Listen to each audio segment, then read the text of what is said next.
భార్యాభర్తల మధ్య సమస్యలకు చాలా కారణాలు ఉండొచ్చు. కానీ ప్రధానమైన కారణము ఒకటి చూద్దాం.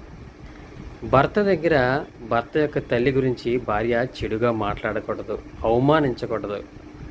అదేవిధంగా భర్త కూడా భార్య యొక్క తండ్రి గురించి చెడుగా మాట్లాడకూడదు, అవమానించకూడదు.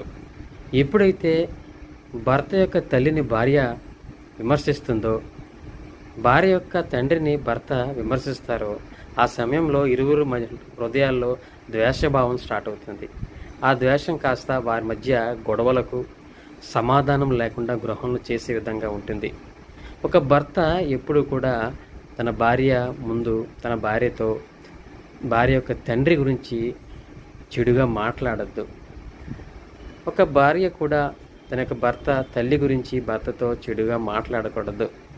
అలా మాట్లాడిన సమయంలో మీ ఇరువురి మధ్య బంధము బలహీనపడడానికి అవకాశం ఉంటుంది. బంధం బలహీనపడినప్పుడు మీలో సమాధానం కోల్పోయి కుటుంబంలో సమస్యలు వస్తాయి.